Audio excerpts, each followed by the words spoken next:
हरियाणा विधानसभा चुनाव का परिणाम आने के बाद यूं समझो कि सियासी गलियारों में उथल पुथल मच गई। जहां एक तरफ एग्जिट पोल यहां पर कांग्रेस को जिता रहे थे, वहीं एग्जिट पोल से बिल्कुल उल्टा यहां पर भारतीय जनता पार्टी ने अपनी सरकार बना ली। भारतीय जनता पार्टी ने 48 सीटों पर जीत दर्ज करी, तो वहीं कांग्रेस 37 सीटों पर जीत दर्ज करने में कामयाब हुई।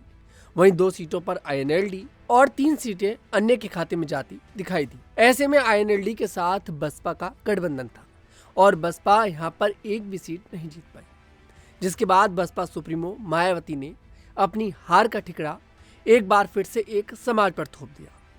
दरअसल मायावती ने कहा है कि परिणाम से पता चलता है कि जाट समाज के जातिवादी लोगों ने बसपा को वोट नहीं दिया, जिससे बीएसपी के उम्मीदवार कुछ सीटों पर थोड़े वोटों के अंतर से हार गए। वही हुआ जो लोकसभा 2024 के चुनाव में हुआ था।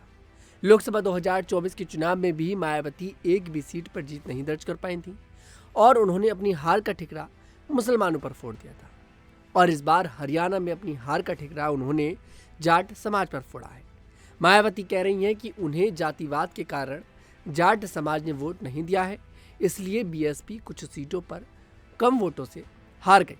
खैर, ये बात तो सच है कि कहीं ना कहीं हरियाणा में जाट समाज का देखिए प्रभाव तो है, लेकिन ये जाट समाज का प्रभाव भारतीय जनता पार्टी पर पड़ता नजर नहीं आता है। कांग्रेस तो ये भी आरोप लगाती है कि भारतीय जनता पार्टी जाट विरोधी पार्टी है, क्योंकि भारतीय जनता पार्टी जाट समुदाय से किसी को भी मुख्यमंत्री नहीं बनाती है।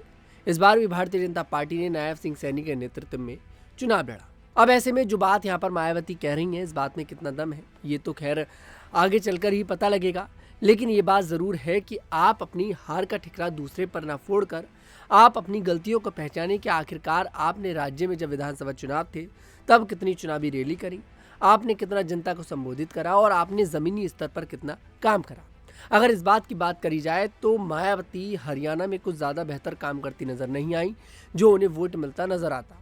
खैर, उनका गठबंधन था आईएनएलडी के साथ। आईएनएलडी ने 2 सीटों पर जीत भी दर्ज करी है और बीएसपी ने एक भी सीट पर जीत नहीं दर्ज करी है। वहीं जेजेपी और आज़ाद समाज पार्टी की बात करी जाए तो आज़ाद समाज पार्टी और जेजेपी ने एक भी सीट पर जीत नहीं दर्ज करी है। बहुत बुरी स्थिति दुष्यंत चौटाला की हुई। दुष्यंत चौटाला खुद अपनी सीट से हार गए। ऐसे में साफ पता लगता है कि जो दलित समाज है वो कहीं ना कहीं कुमारी शैलजा की ओर ज़्यादा झुकाव हरियाणा में महसूस करता है। हालांकि मायावती का प्रभाव देखने को ज़रूर मिला, लेकिन उन्होंने जीत नहीं दर्ज करी और उन्होंने अपनी हार का ठिकरा यहाँ पर जाट समाज पर थोप दिया है।